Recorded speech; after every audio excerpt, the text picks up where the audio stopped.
जिल्ह्याची खबरबात या बातमीपत्राचे प्रायोजक आहेत Mac Care super speciality hospital Ahmednagar.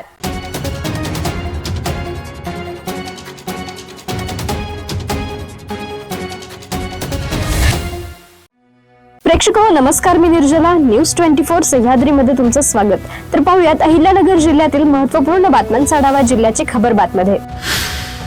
Jamkhed तालुक्यातील वाघा येथे आकाश रामदास बारसकर हे आपल्या कुटुंबासोबत रात्री जेवण करून झोपले असता अज्ञात चोरट्यांनी त्यांच्या घरात प्रवेश करून घरातील कपाटाची उचकापाचक करून कपाटातील सोन्याचे दागिने 3,96,000 रुपये किमतीचा ऐवज अज्ञात चोरट्यांनी लंपास केला असल्याने फिर्यादी आकाश रामदास बारसकर यांच्या फिर्यादीवरून जामखेड पोलीस स्टेशनला अज्ञात चोरट्याविरोधात गुन्हा दाखल करण्यात आलाय। घटनास्थळी फॉरेन्सिक टीम दाखल होती। कर्जत जामखेडचे उपविभागीय पोलीस अधिकारी प्रवीणचंद लोखंडे, पोलीस निरीक्षक दशरथ चौधरी यांनी पाहणी करून या घटनेचा पुढील तपास पोलीस उपनिरीक्षक संपत कण्हेरे हे करत आहेत। कवी, लेखक, निवृत्त सहाय्यक वनरक्षक रामदास पुजारी यांना नुकतेच हनोई व्हिएतनाम येथे डॉक्टर बाबासाहेब आंबेडकर आंतरराष्ट्रीय साहित्य पुरस्काराने सन्मानित करण्यात आले। आजवरच्या साहित्य सामाजिक शिक्षण क्षेत्रातील त्यांच्या योगदानासाठी जागतिक आंबेडकरवादी साहित्य महामंडळाद्वारे व्हिएतनाममध्ये आयोजित 6व्या आंबेडकरवादी विश्व साहित्य संमेलनात त्यांना हा पुरस्कार प्रदान करण्यात आलाय।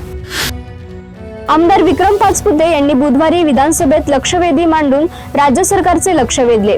सुमन काळे यांचा पोलीस कोठडीत झालेल्या मृत्यू प्रकरणाच्या तपासात झालेल्या संशयास्पद दिरंगाईबाबत पीडितेच्या नातेवाईकांना व पारधी समाजाला न्याय मिळावा म्हणून या प्रकरणात विशेष तपास पथक नेमून गुन्ह्याचा फेरतपास करण्याची मागणी त्यांनी केली आहे।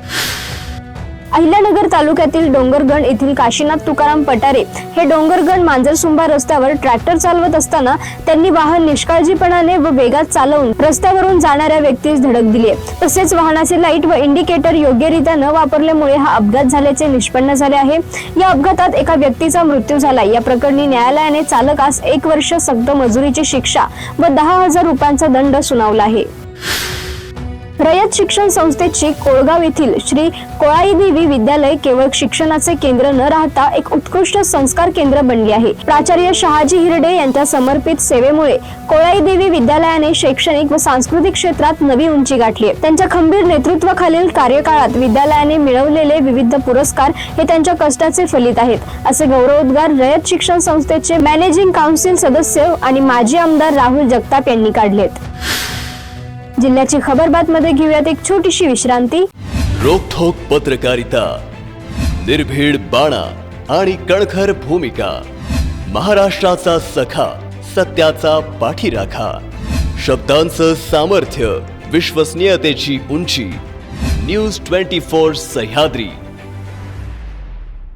विश्रांतीनंतर तुमचं पुन्हा एकदा स्वागत। पाहूयात पुढील बातम्या। राज्यातील वकिलांवर होणाऱ्या वाढत्या हल्ल्याच्या घटनांमुळे कायदा व सुव्यवस्थेबाबत गंभीर प्रश्न निर्माण झालाय। न्यायव्यवस्थेतील महत्त्वाचा घटक असलेल्या वकिलांच्या सुरक्षेचा मुद्दा ऐरणीवर आला असून या पार्श्वभूमीवर आमदार सत्यजित तांबे यांनी आज सभागृहात ठोस भूमिका मांडत वकील संरक्षण कायदा लागू करण्याबाबत सरकारला जाब विचारलाय।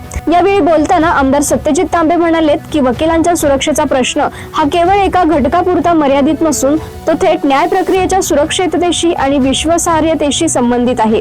न्यायासाठी लढणाऱ्यांवरच हल्ला होत असतील तर सामान्य नागरिकांना न्याय कसा मिळेल असा सवालही यावेळी तांबे यांनी उपस्थित केलाय। अहिल्यानगर जिल्ह्यात पेट्रोल, डिझेल व गॅसचा मुबलक साठा उपलब्ध असून वितरण व्यवस्था अत्यंत सुरळीत सुरू आहे। सध्या सोशल मीडिया व व्हॉट्सअपवर इंधन तुटवड्याबाबत पसरवल्या जाणाऱ्या बातम्या पूर्णपणे खोट्या व दिशाभूल करणाऱ्या आहेत। नागरिकांनी अशी कोणतीही अफवांवर विश्वास ठेवू नये, पॅनिक होऊन पेट्रोल पंपावर विनाकारण गर्दी करू नये असे आवाहन जिल्हाधिकारी डॉक्टर पंकज आशिया यांनी केले। पाथर्डी शहरातील एका 15 वर्षीय मुलीचा विनयभंग करण्यात आल्याची धक्कादायक घटना घडली आहे। या प्रकरणी परप्रांतीय कामगार आशिष कुमार बहुमुखिया याच्यावर पाथर्डी पोलीस ठाण्यात पोस्को अंतर्गत गुन्हा दाखल करण्यात आलाय।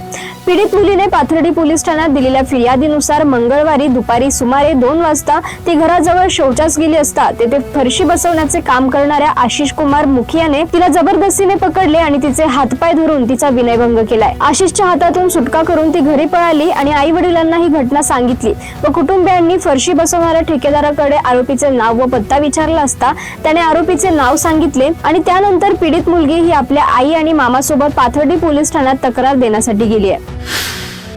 घरफोडी करून दरोडा टाकणाऱ्या टोळीचा अकोले पोलिसांनी पर्दाफाश करत 3 आरोपींना अटक केली आहे. पोलिसांनी दिलेल्या माहितीनुसार 11 मार्च रोजी रात्री 9 वाजण्याच्या सुमारास धामणगाव पाट येथे सुरेखा माधव भोर यांच्या घरात 5 अनोळखी व्यक्तींनी जबरदस्तीने प्रवेश केला. घरातील महिलेसह कुटुंबियांना मारहाण करून सोन्याचे दागिने, मोबाईल आणि रोख रक्कम असा 1,10,000चा ऐवज लुटून आरोपी पसार झाले होते. अप्पर पोलीस अधीक्षक श्रीरामपूर यांच्या मार्गदर्शनाखाली विशेष पथक स्थापन करण्यात आले.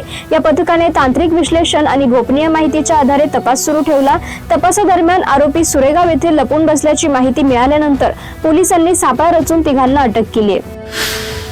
परस्पर येथे अवैधरित्या गावठी दारू तयार करणाऱ्या हातभट्टीवर पारनेर पोलिसांनी छापा टाकून 4 जणांविरुद्ध गुन्हा दाखल केलाय.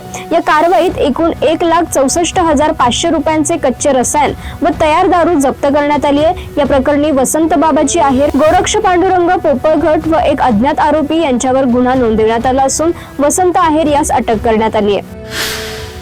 जिल्ह्याची खबरबात मध्ये आपण इथेच थांबतोय, मात्र तुम्ही पाहत राहा न्यूज 24 सह्याद्री. जिल्ह्याची खबरबात या बातमीपत्राचे प्रायोजक होते Mac Care super speciality hospital Ahmednagar. शब्दांचं सामर्थ्य, विश्वसनीयतेची उंची. न्यूज 24 सह्याद्री.